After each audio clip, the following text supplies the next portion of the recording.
교시 시작하도록 하겠습니다. 151페이지 토지거래 허가제입니다. 토지거래 허가제 152페이지 32번 문제 보겠습니다.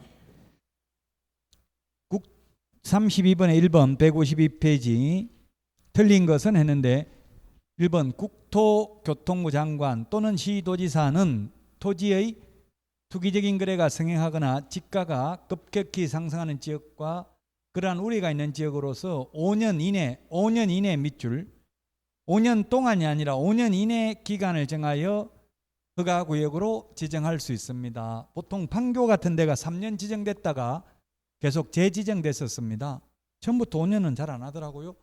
5년 동안 하면 X입니다. 그리고 토지 투기가 성행하는 거지 주택 투기가 성행한다고 하면 X죠. 지금 현재 우리나라 토지거래 허가구역은 거의 없습니다. 제가 국토부에 물어보니까 세종시하고요, 그 다음에 3기 신도시 예정지역하고 그 다음에 용인시 원산면 SK 하이닉스 들어오는데 그 다음에 서울의 구룡마을 이런 데 정도밖에 없는 것 같더라고요. 어쨌든 토지 투기가 성행하는 지역입니다. 주택 투기가 성행하는 지역 하면 X입니다. 자, 그러면 아파트의 경우 토지거래 허가 받아요, 안 받아요? 아파트 토지거래 허가잖아요. 토지를 거래하는 경우 허가 받죠? 아파트는 허가 받아요, 안 받아요? 받습니다. 왜냐하면 아파트는 집합건물 소유 및 관리에 관한 법률에서 토지 지분만 따로 거래할 수는 없습니다. 일체와 같이 결합하여 일체로 거래가 되기 때문에 아파트도 허가 받아야 됩니다. 그래서 오세훈 서울시장이 되고 나서 목동 같은 데 토지거래 허가구역으로 지정을 하고 나니까 오히려 거래가 폭증을 했어요. 5일 후에 혈액이 발생하니까 5일 동안 거래가 엄청나게 많이 일어난 거예요. 그래서 이게 지금 국회에 입법 예고된 걸 보면 이제 즉시 혈액이 발생하는 걸로 바뀔 가능성이 있습니다. 시험 보기 전에. 지금 현재는 5일 후에 혈액 발생하죠. 아파트도 허가 받아야 된다는 판례가 있습니다. 아파트 토지 지분이 있기 때문에 그렇습니다. 만약에 단독주택 토지는 취득하지 않고 건물만 취득한다면 허가 받을 필요 없겠죠. 근데 현실적으로 그런 경우는 없잖아요. 건물만 취득하는 경우는. 또 판례가 시험에 잘 나오지는 않지만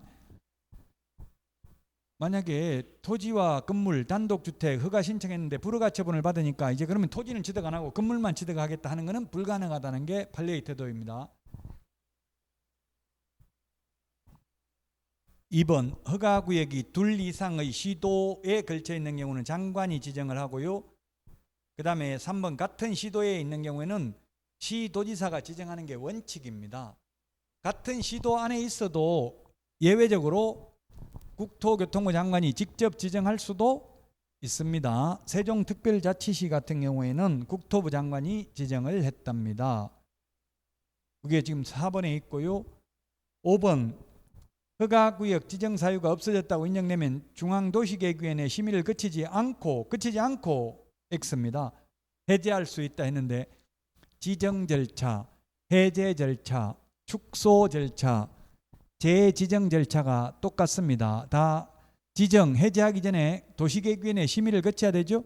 시도지사가 하는 경우에는 시도도시계획위원회, 국토부 장관의 경우 중앙도시계획위원회 심의를 거쳐야 됩니다. 처음 지정하는 절차가 까다롭습니까? 재지정 절차가 까다롭습니까? 재지정이 까다롭습니다. 왜냐하면 처음 지정할 때는 의견 청취를 안 해도 되는데 재지정할 때는 국토교통부 장관이 아니라 지자체 의견을 청취해야 됩니다. 장관이 재지정할 경우에는 시도지사 및 등록관청이 아니고 시장군수구청장 의견을 청취해야 되고요. 시도지사가 재지정할 경우는 시장군수구청장 의견을 청취해야 됩니다. 왜 그렇게 했어요? 5년 규제했는데 또 5년 더 연장되면 사유재산권 침해될 수 있잖아요. 그럼 지자체장들은 정치공학적으로 보면 약간 투기가 조장되어야 당선될 확률이 높다라고 하고 있습니다. 지금 보면 제 친구들도 집값 올라간다, 집 여러 채 있는 사람 나도 불만이다 하고 이렇게 욕해요. 속으로는 좋아하겠죠. 솔직히 말하면 집값 올라가면 집 많은 사람은. 그럼 겉으로는 뭐 정부 때문에 올라간다, 나도 불편하다 하고 오히려 욕하더라고요. 근데 아마 내려가면 또 뭐라고 할지 모르겠어요. 사람 심리는 겉으로 겉마음하고 속마음하고 다른 경우가 많아요. 특히 일본 사람들이 속마음하고 겉마음하고 다르죠. 혼내와 다떼마에라는 게 있어요. 일본에는 혼내, 진심이 있고요. 그 다떼마에 남들한테 말하는 게 완전히 달라요. 저는 일본 가가지고 충격받은 게 일본 여자가 어딘지 길 물었더니만 따라오면서 하이 뭐 어쩌면서 막 하여튼 따라오면서 계속 가르쳐주고 너무 친절하더라고. 온몸을 바치는 것 같더라고요. 진짜 사랑해주고 싶더라고요. 근데 그게 혼내 본 마음은 아니라더라고. 그게 남들한테 보이는 거라고요. 중개업을 하려면 그런 게 필요해요. 약간 남들에게 친절하게 하는 거. 속마음은 욕을 하더라도. 근데 사람 나가고 나면 욕해야 되는데 나가기도 전에 뒤통수에다 대고 욕하는 사람도 있어요. 열받으니까. 그러면 안 돼요. 참아야 돼요.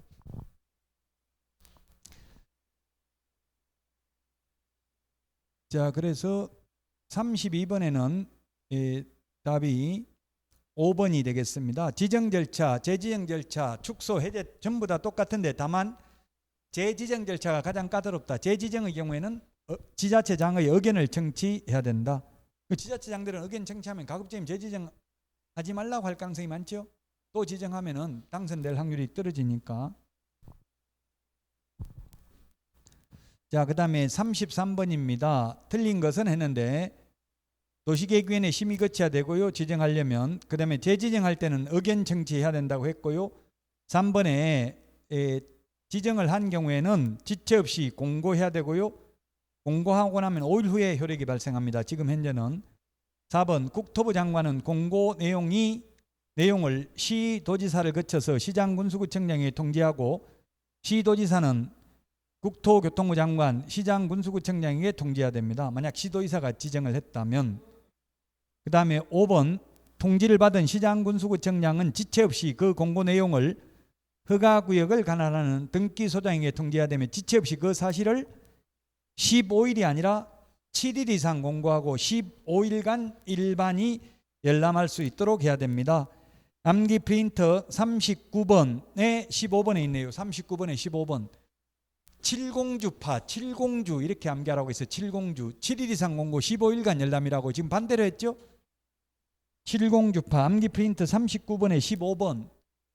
지금 문제 풀어보면 암기 프린터에 웬만한 거는 다 찾을 수 있어요. 숫자 같은 거 나와 있는 거. 7공주파, 7일 이상 공고 15일간 열람인데 반대로 해놨습니다. 5번이 답이 되겠습니다.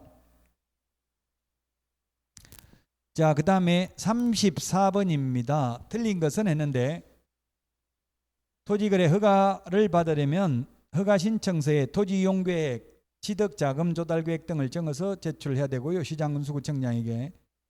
2번 민원 처리에 관한 법률에 의한 처리기간 이게 15일입니다. 15일 이내에 허가증의 발급, 불허가 처분 사유의 통지가 없거나 선매 협의 사실 통지가 없으면 그 다음 날 16일 되는 날 허가 받은 것으로 봅니다.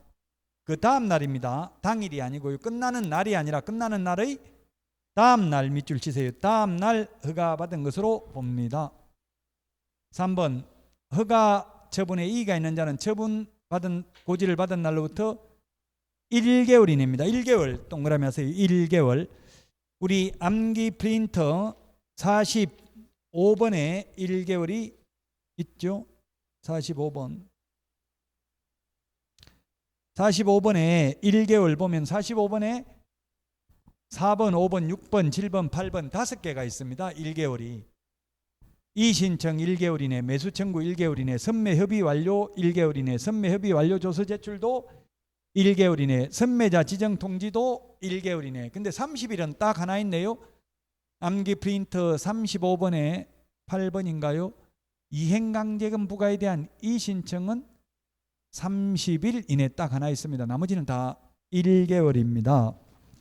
34번에 그래서 1개월 맞고요. 3번은 4번 토지거래 허가 신청이 된 토지에 대하여 시장군수구청장이 선매자를 지정한 경우 선매자가 토지를 매수할 때의 가격은 매입 가격이 아니라 감정 가격입니다. 감정. 선매라는 것은 뭡니까? 먼저 사는 거죠. 우선 협상 대상자가 되는 겁니다. 국가, 지자체, 한국토지주택공사, 그 다음에 공기업, 공공기관, 공공단체인데요. 공공기관, 공공단체가 10개가 있는데 그 10개를 다 암기할 수는 없어요. 시험에 나온 적은 있는데 어쨌든 먼저 사겠다는 사람이 매입 가격으로 그대로 사겠다고 하면 옛날 20년 전에 매입한 거하고 지금하고 가격이 다를 수 있잖아요. 1억에 사는데 1억에 사겠 20년 보유했는데 그대로 1억에 사겠다고 하면 팔겠어요? 안 팔겠어요? 안 팔겠죠. 감정 가격이라는 거는 시세예요. 시세. 현재 감정평가사가 평가한 금액은 시세죠. 옛날에는 공시지가였는데 개정됐어요. 지금은 시세대로 감정 가격으로 매수할 수 있습니다. 물론 허가 신청서에 기재된 금액이 낮은 경우에 낮은 금액으로 하죠. 공법에 매수 청구 많이 있잖아요. 공법에 매수 청구는 항상 낮은 가격이 있으면 낮은 가격으로 매수를 해야 됩니다.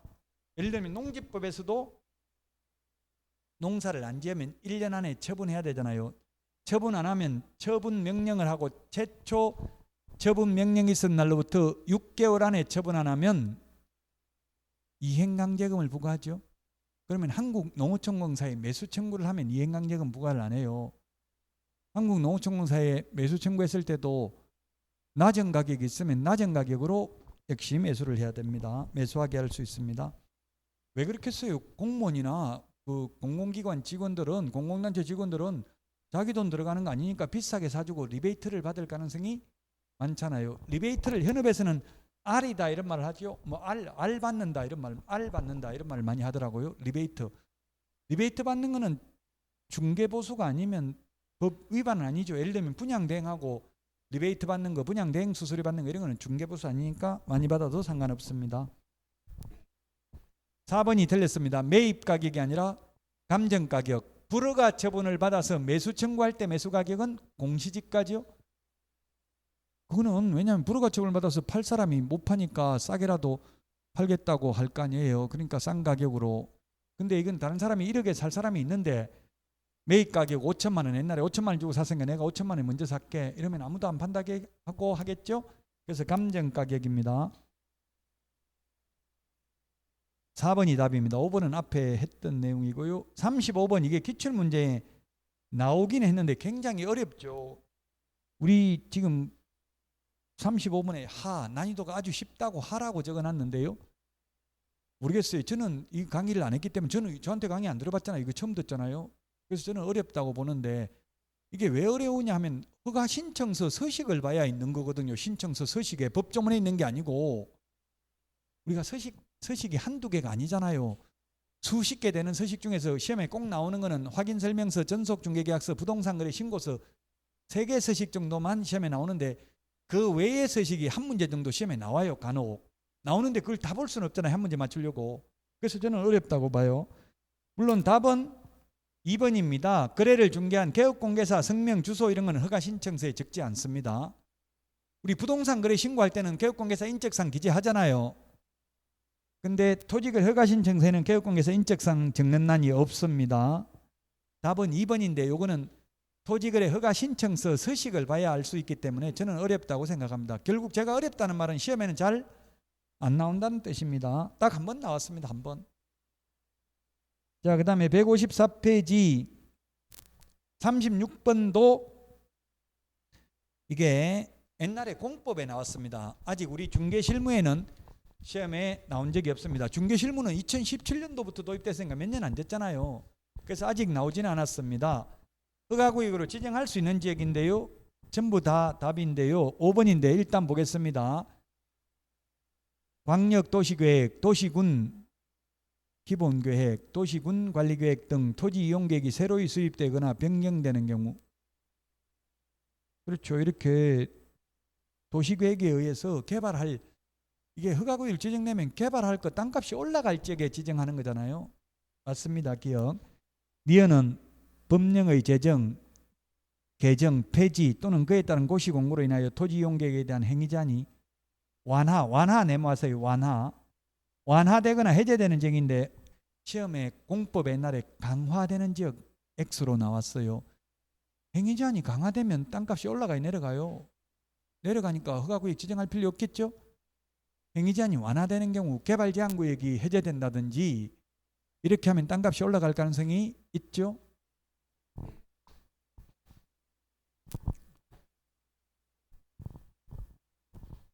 분양가는 앞으로 계속 올라갈 가능성이 있어요. 왜냐하면 땅을 수용을 하면 3기 신도시 하더라도 수용을 할 때 수용 보상금은 무슨 가격으로 하냐면 감정 가격이에요. 공시지가 이런 걸로 하려고 하면 사람들이 안 팔고 막 댐하고 거품하고 들어눕고 이렇게 할 거 아니에요. 그 감정 가격이면 시세대로라는 거거든요.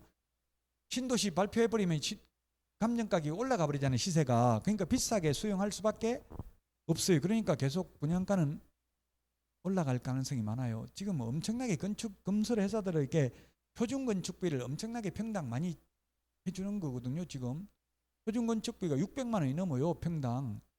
근데 제 건축업자 제 친구 말 들어보니까 한 200만 원만 하면 지을 수 있대요. 평당. 안 돼요.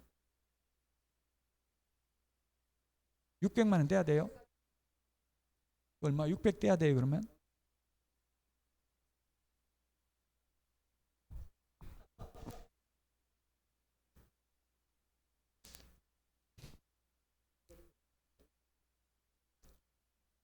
완화, 강화 X입니다. 디귿, 법령에 따른 개발 사업이 진행 중이거나 예정되어 있는 지역과 그 인근 지역, 개발, 그 다음에 리얼, 시도의사가 투기 우려가 있다고 인정하는 지역 또는 관계 행정기관의 장이 특별히 투기가 성행할 우려가 있다고 인정하여 국토교통부 장관 또는 시도의사가 요청하는 지역, 이런 지역입니다. 어쨌든 땅값이 올라갈 가능성이 있는 지역이죠. 답은 5번인데 시험에 공법 시험에 옛날에 이렇게 안 나오고 완화 대신에 강화 이렇게 해가지고 5개 중에 고르는 게 시험에 나온 적이 있습니다. 37번도 아직 시험에 나온 적은 없습니다. 허가구역으로 지정을 한 때는 지체 없이 공고해야 될 사항에 해당되는 것은 전부 다 5번이 답인데요.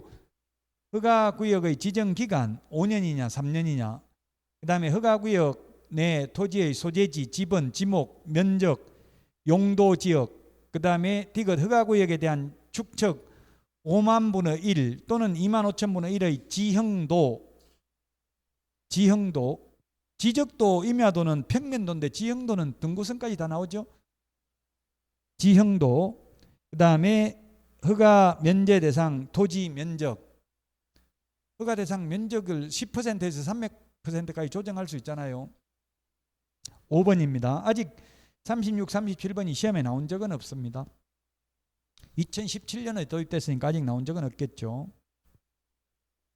자, 그 다음에 37번도 5번이고요. 38번 허가에 대한 설명으로 틀린 것은 했는데 1번이 답이네. 예약은 포함되지 않는다 했는데 토지거래 허가는 소유권, 지상권에 관한 유상, 계약이나 예약의 경우 허가받죠.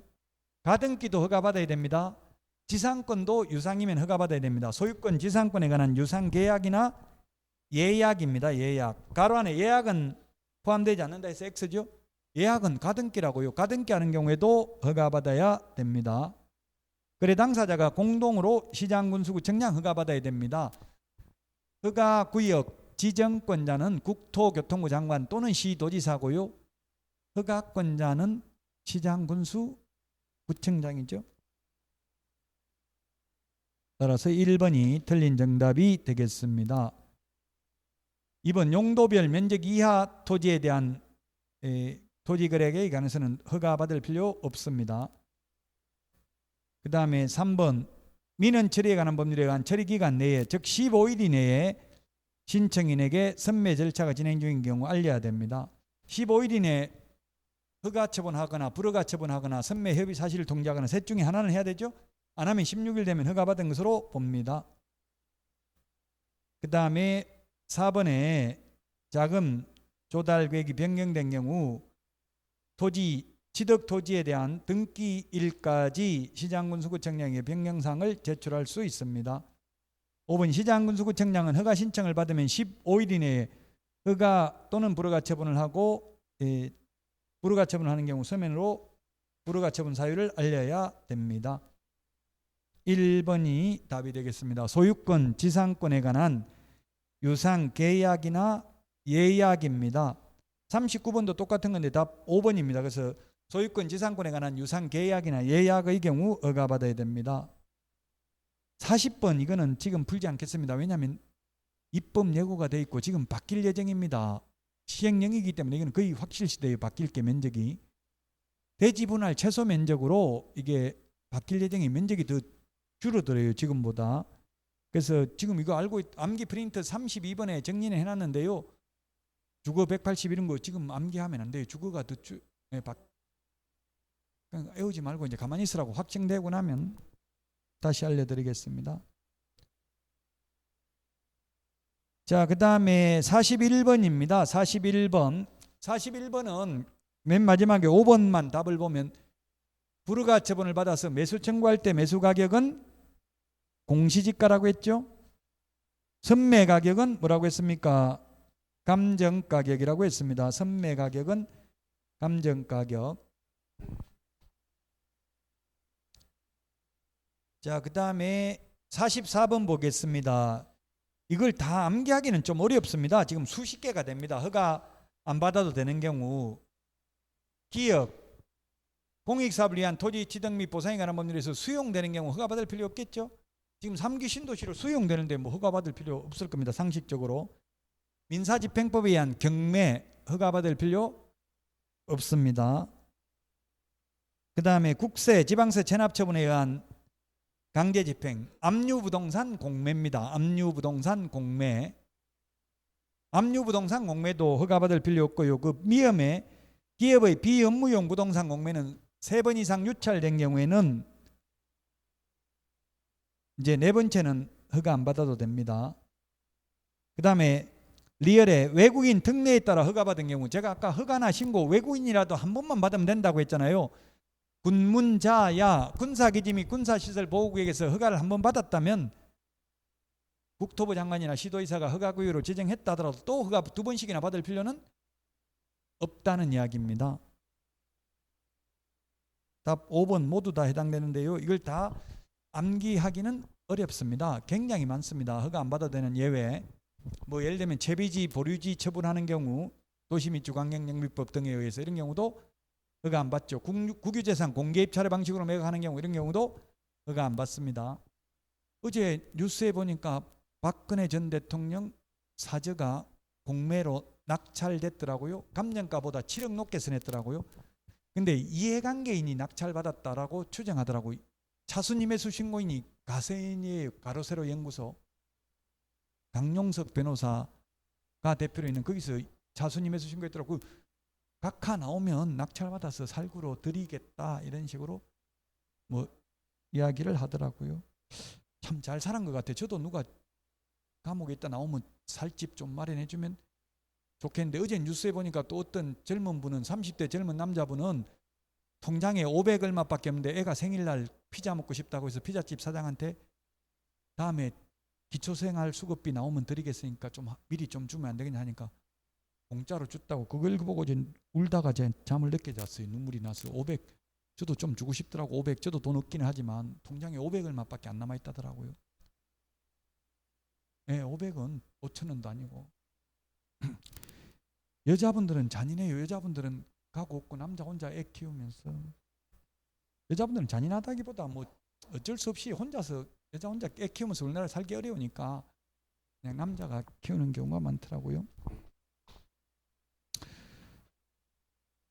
제 친구도 한 명 지금 혼자서 살고 있는데 부인한테 재산 다 주고 혼자서 살고 있는데 보니까 어느 날 보니까 애 군대 간 사이에 여자분이 집 다 팔고 다른 데 재혼해버리고 애가 군대 갔다 나와가지고 아버지 집이 없는데 집도 없고 갈 데도 없는데 어떻게 하면 됩니까 하고 전화 왔다고 울고 있더라고요. 참 슬픈 현실입니다.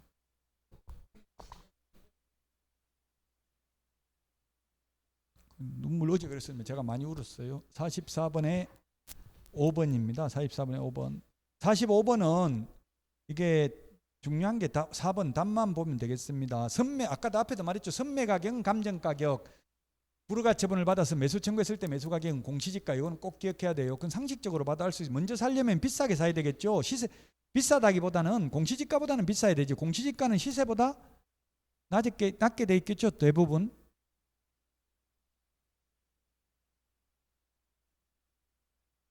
개별 공시지가는 시세보다 높게 돼 있는 경우도 있어요. 간혹. 딱 사기치려고 맘먹으면 개별 공시지가는 계속 이의신청을 하는 거예요. 그래서 해마다 계속 올려달라고 하는 거예요. 세금 많이 내고 싶다. 개별 공시지가 올려달라. 이렇게 한 5년만 올려버리면 시세보다 더 비쌀 수도 있어요. 그래 놓고 이제 신문에 광고 내는 거예요. 개별 공시지가보다 낮게 급매, 주인 직접 매도 이렇게 해가 신문에 나오는 거 많이 봤어요. 양평 같은데. 그런 거는 미리 작업해가지고 계속 개별 공시지가를 올린 거예요. 그래서 그런 걸 살 때는 항상 그 필지 개별 공시지가만 볼 게 아니라 표준지 공시지가를 봐야 돼요. 그리고 바로 옆에 있는 필지 개별 공시지가는 얼마인지 이런 걸 참고해야 되겠죠. 개별 공시지가는 시세보다 비쌀 수도 있어요. 일부러 팔아먹으려고 작정하면 올리는 게 좋겠죠. 영원히 안 팔고 가지고 있으려면 자꾸 내려달라고 이의신청을 하는 게 좋겠죠. 이의신청하면 올려달라는 거는 거의 다 받아줘요. 세금 많이 내겠다고 하는데 개별 공시지가 올라가면 세금 많이 낼 가능성이 많잖아요. 45번에는 답 4번입니다. 선매 가격은 감정 가격, 불허가처분을 받아서 매수 청구할 때 매수 가격은 공시지가라는 거는 꼭 좀 기억하시기 바랍니다.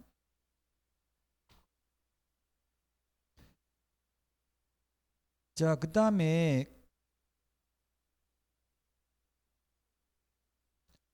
46번 그 암기 프린터 46번 암기 프린터 32번에 동그라미 6번에 있는데요. 2년, 4년, 5년이 있잖아요. 2년 주거, 임업, 농업, 축산업, 대체토지 취득, 편익시설 전부 복리시설 2년입니다. 사업용 토지 4년, 현상보존, 임대사업, 민간임대주택 특별법에 의한 민간임대주택 용지는 5년입니다. 그 사업용은 4년입니다. 따라서 답은 4번입니다. 사업용인 경우는 4년이라고요. 4번이 답이라고. 2년 아닌 걸 지금 묻고 있잖아요. 암기 프린트 32번에 동그라미 6번에 있습니다. 답 4번입니다. 사업이니까 사자 들어가니까 4년이라고요. 사업용만 4년이고 현상보존 민간임대주택 사업용지는 5년입니다. 나머지 다 2년이죠. 물론 기타 이게 규정 없는 거는 5년입니다. 자, 그 다음에 47번입니다. 47번 이행강제금입니다. 이행강제금은 공법에서도 건축법하고 농지법에 이행강제금 있죠. 공법 시험에도 잘 나옵니다. 이행강제금 제도. 이행강제금은 뭡니까? 한 번만 부과하는 게 아니라 이행할 때까지 계속 반복 부과 징수하는 특징이 있죠. 1년에 한 번씩 동그라미 1번 이행할 때까지 반복 부과 징수하고요. 그 다음에 시장은 의무기간이 지난 후에는 이행강제금을 부과할 수가 있다 했는데 없습니다.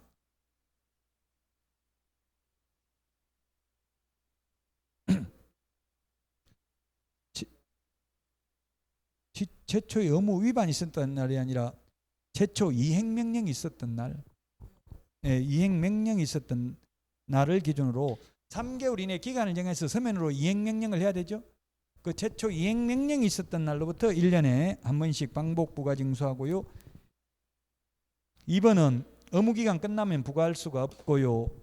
3번은 이용 목적을 변경하면 5%, 임대하면 7%, 방치하면 10%, 기타 7% 부과하죠. 대통령령으로 정하는 금액.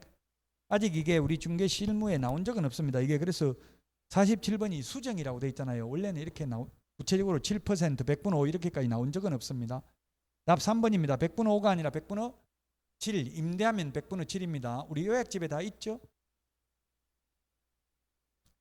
방치하면 10%, 임대하면 7%, 변경하면 5%, 기타 7%를 부과합니다. 3번이 그래서 옳은 정답이고요. 그 다음에 4번 토지거래 허가받아 토지를 취득한 자가 직접 이용하지 아니하고 임대한 경우에는 100분의 20이 아니라 10 범위 내에서가 되겠고요. 임대하면 개별 기준은 7%입니다. 대통령령에는. 자, 그 다음에 5번 이행강제금 부과 처분을 받은 자가 이의제기하려는 경우는 14일이 아니라 며칠 이내? 30일 이내죠. 암기 프린트 35번에 동그라미 8번. 요것만 30일이고 나머지는 토지거래 허가에 대해서 다 1개월이었잖아요. 매수 청구, 이의신청 다 1개월인데 이행강제금 부과에 대한 이의신청은 30일입니다. 암기 프린트 35번에 동그라미 8번 맞아요? 동그라미 8번에 있습니다.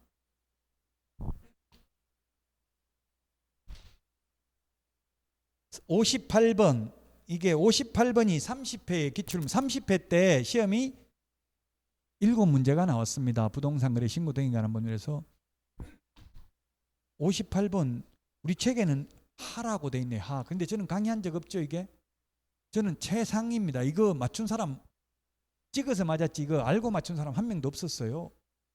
30회 때 이게 뭐냐면 불허가 처분을 받았을 때 매수 청구를 받은 경우 매수할자로 지정될 수 있는 자가 누굽니까? 국가, 지자체, LH, 공공기관, 공공단체인데요. 공공기관, 공공단체가 10개가 있어요. 10개가. 그래서 기역의 지방자치단체, 국가, 지자체, LH, 공공기관, 공공단체인데 한국은행, 그 다음에 지방공사, 항만공사는 해당되지 않습니다. 한국석유공사, 한국관광공사 있는데 이거 10개 한번 불러내 드려 보겠습니다. 어쨌든 이 선매하는 사람이나 불허가 처분을 받았을 때 매수 청구했을 때 매수하는 사람이나 똑같아요. 국가, 지자체, 공공기관, 공공단체. 그 공공기관, 공공단체가 10개가 있는데 이거 암기 못한다고요. 또 시험에 나오면 찍을 수밖에 없어요. 이걸 어떻게 시험에 딱 한 번 나왔는데 이때까지 한 번 나왔는데 이거 암기할 시간 없죠. 한국농수산식품유통공사, 대한석탄공사, LH, 한국관광공사, 한국농어촌공사, 한국도로공사, 한국석유공사, 한국수자원공사, 한국전력공사, 한국철도공사 이렇게 10개가 공공기관, 공공단체입니다. 어쨌든 이거는 선매하는 사람하고 불허가 처분을 받아서 매수 청구했을 때 매수하는 사람이 똑같아요. 기출문제 나와서 답은 2번이었는데 우리 책에는 이걸 하라고 적어놨는데 제가 볼 때는 최상급입니다. 이거 맞춘 사람 없다고. 또 나오면 틀려야 돼. 이거 지금 한 번 나온 걸 암기하고 있을 수는 없죠.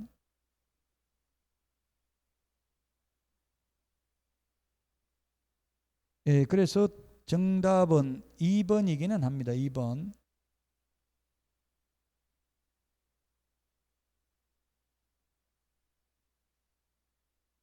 안 되는 걸 어떻게 다 암기해요? 안 되는 걸 뭐가 나올지 모르는데 암기하려면 되는 걸 해야죠. 공공단체, 공공기관, 공공단체 이거 말고도 수없이 많은데 안 되는 걸 어떻게 다 암기해요? 뭐 안 되는 거 보기가 뭐가 나올지 모르는데.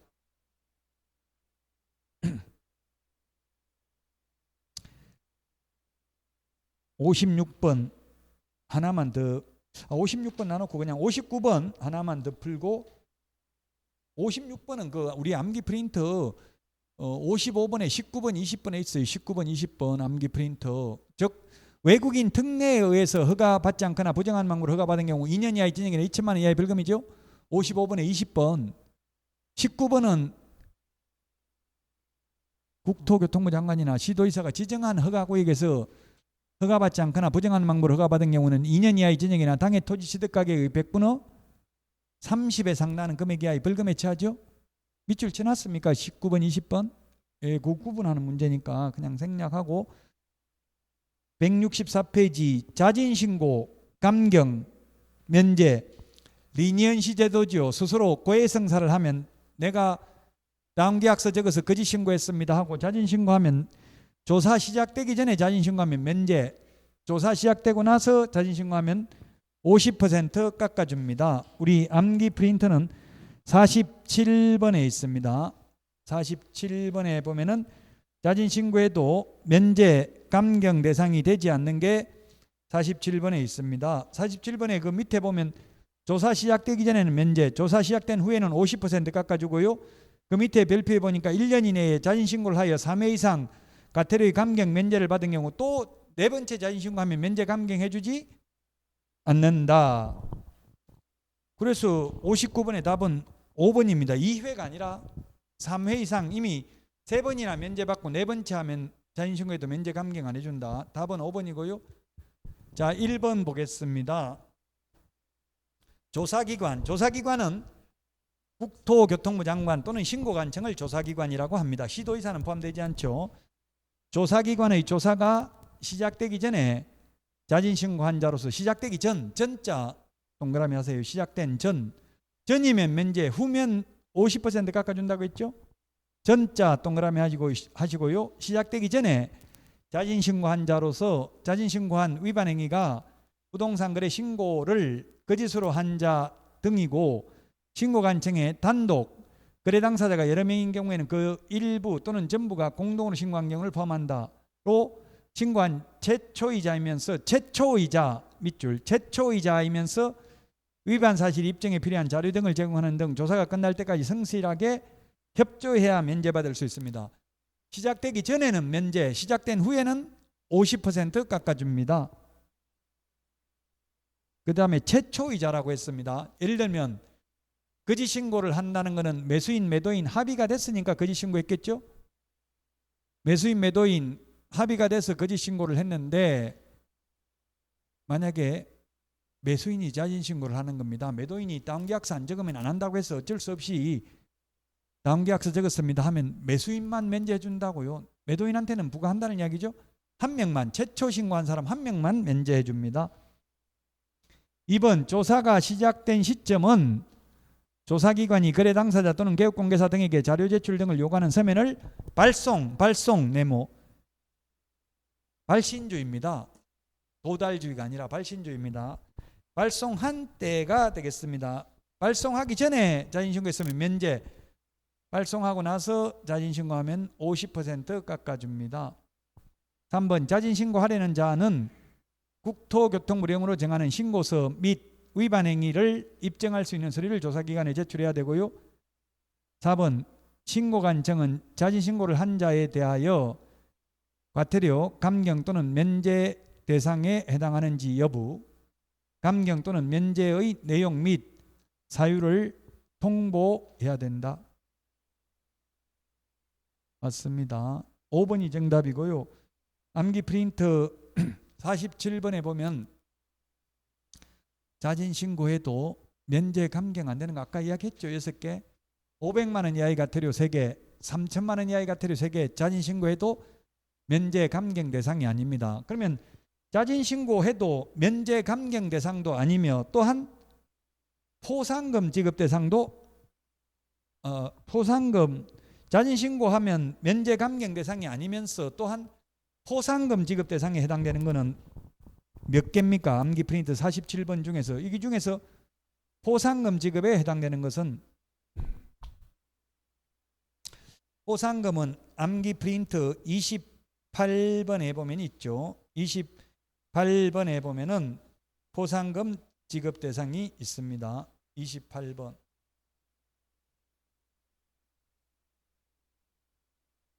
28번 맨 밑에 보면은 포상금 지급 대상이 있습니다.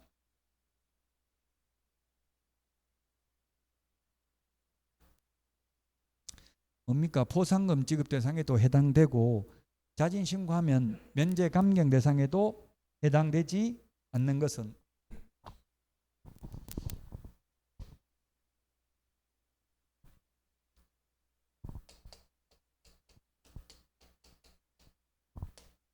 거짓, 해임, 허가.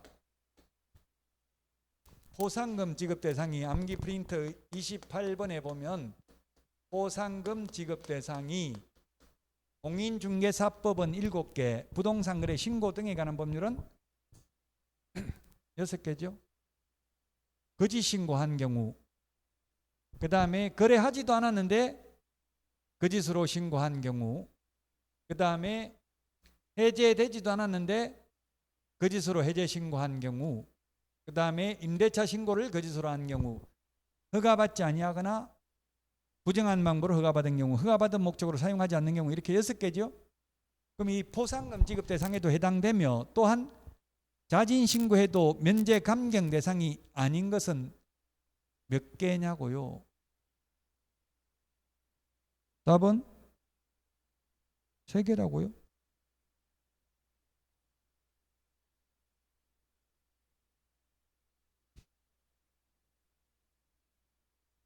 두 개죠, 2개.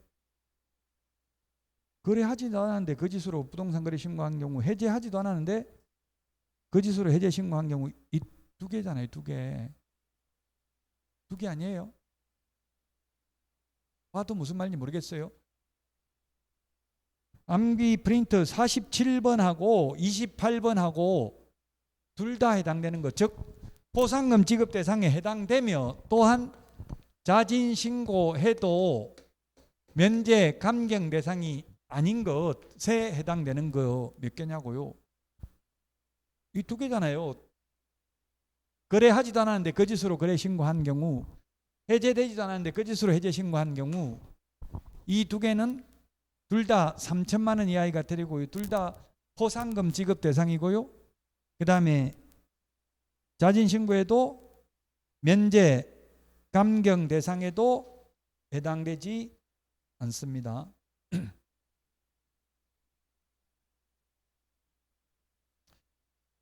면제 감경 대상에도 해당되지 않는 거 두 가지가 되겠습니다. 두 가지.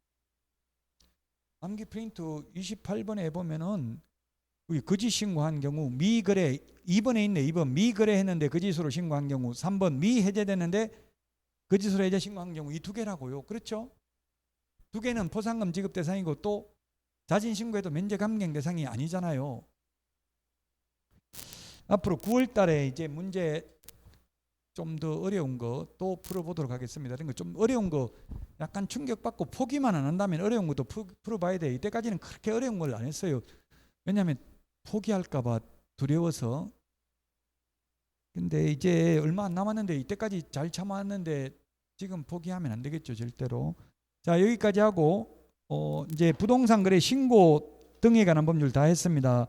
조금 어렵기는 한데 부동산 거래 신고 등에 관한 법률 전부 다 어렵다 하더라고. 인터넷 공부하시는 분들도. 여기까지 해서 35문제가 나오고요. 이제 168페이지부터는 시험에 5문제 나오는데 5문제 나오는 것도 어디가 나오냐면 뒤에 부분이 중요하다고요. 다음 주는 사실 그렇게 많이 안 중요하죠. 앞에 있는 부분은 주택임대차, 상가임대차, 경공매, 매수신청 대리가 4문제 나오고요. 나머지 1문제 맞추려고 장사 등에 관한 법률, 분묘기지권, 부동산 등기 특별조치법, 부동산 실권리자 명의 등기에 관한 법률, 농지 취득자의 증명 이런 것들을 한다고요. 확인설명서, 기재요령, 전자계약서 관련된 거 이런 거 다 합해서 1문제 정도 나와요. 평균적으로. 자, 여기까지 하고 쉬었다가 오늘 애들이 문제 풀도록 하겠습니다.